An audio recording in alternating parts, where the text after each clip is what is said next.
Good day, my M6 students. Let's see how to interpret this problem by computing the square. Okay, so we're now familiar with the technique. Looking at the problem, go to page 4 of our formula sheet.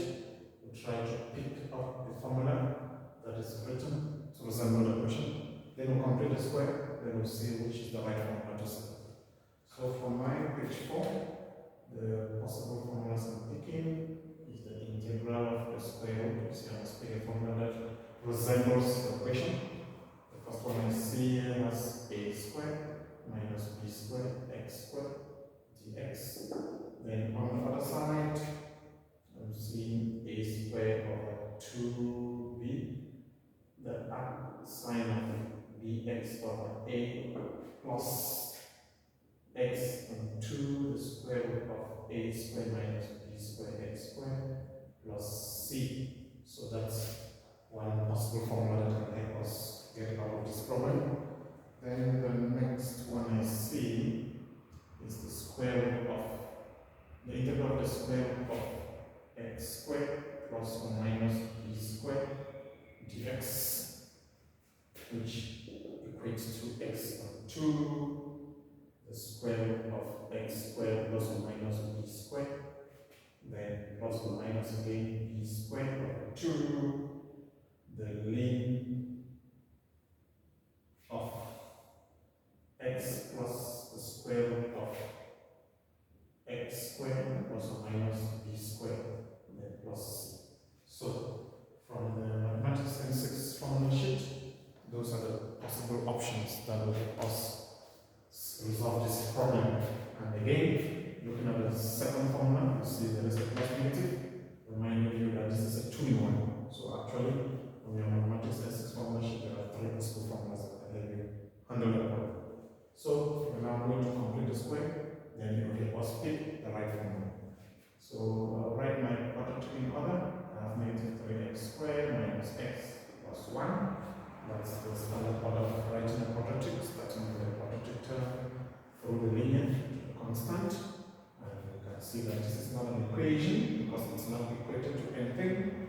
So this is an expression. So our step number 1 is to take out the coefficient of x squared, which is a negative 3, as a common factor from each term. So the way to do it, you write your negative 3, you open a square bracket.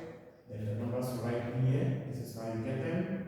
You take negative 3x squared, the first term, divide by negative 3, that will give you your x squared.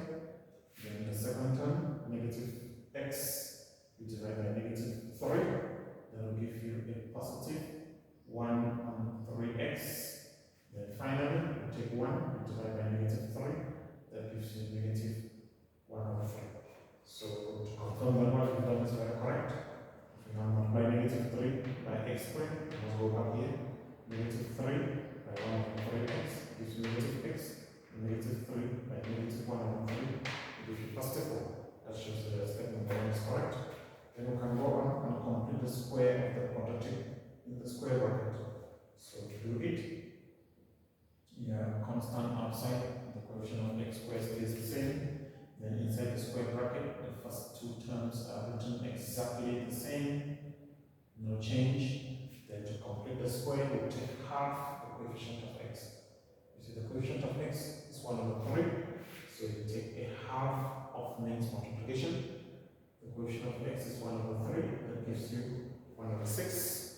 You then square that number, you add it and subtract it. So I'm taking the square of 1 over 6, I've added it, and then subtracting it. Then before I write my constant term, which is negative 1 over 3. So we have succeeded to complete the square. Now it's time to see the square we have completed. That square is always hidden in the first 3 terms inside the square bracket. So those are the first 3 terms. So they contain that square, and to write down that square, I use the 2 terms with the squares and bring them down. So I'm taking down the 2 terms with the squares, so that will be my x, and then my 1 over 6. Cover this with a single square.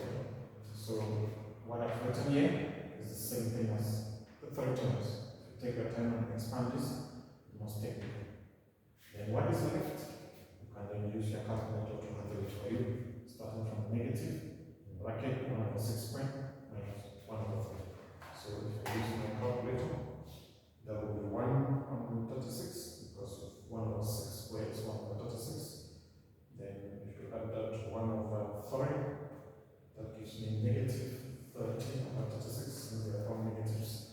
So this gives me negative 13 on 36. And I can close my bracket. So I'll just transfer it from here.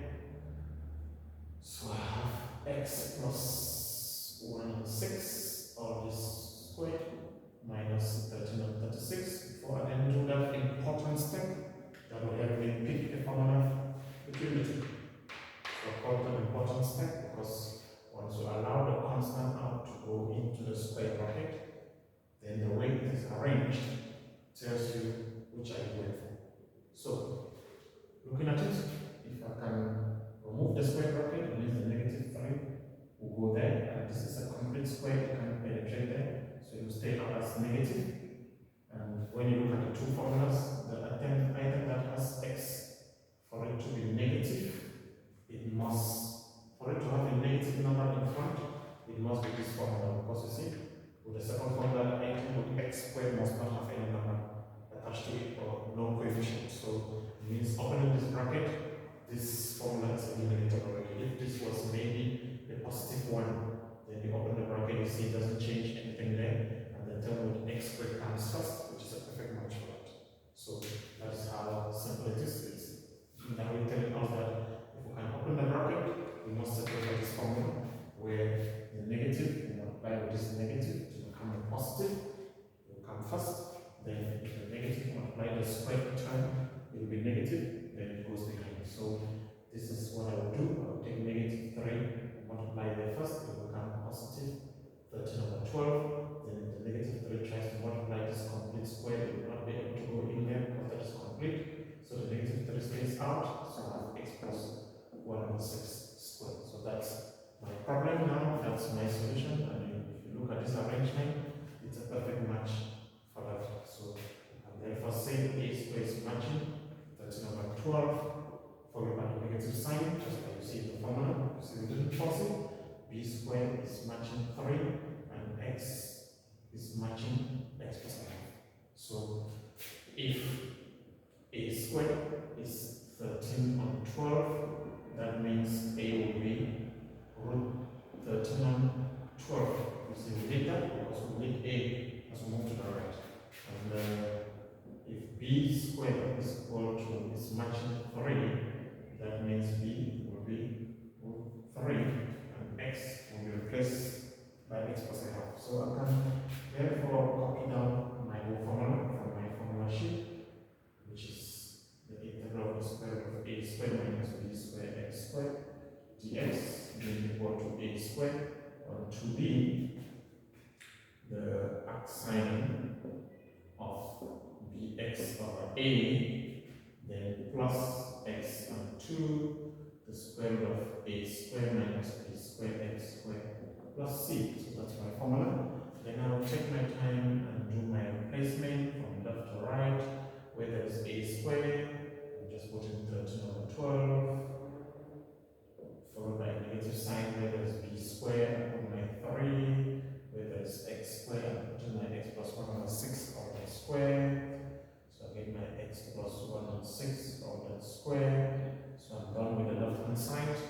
Now move to the right, a squared, what I do again, 13 over 12, so I get my 13 on 12, I divide this by 2b, b over 3, so I get the arcsine of b again is 3, x will be replaced by x plus 1 over 6, divided by a, which is, what is a again, 13 on 12, so that's 13 on 12, then plus every x will be replaced by x plus 1 on 6, then divide by 2, then the square root of 13 over 12 makes 3 into x plus 1 over 6, all that square, plus our constant c.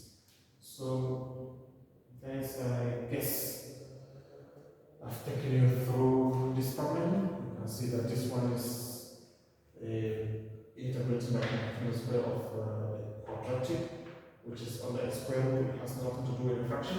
So we have to select formulas that have got nothing to do with a fraction. And after completing the square, where we ended was a perfect match for the first formula. So that's why I selected the first formula. And again, you must not forget that for those who are completing the square with challenges, who are struggling to complete the square, there is a formula that can help you as long as you are good with memorizing, because Maths N6 does not have this formula on the formula sheet. So if you can just replace your a by -3, b by -1, and c by 1 into that formula, it should take you straight there, where the arrangement is going to come for you.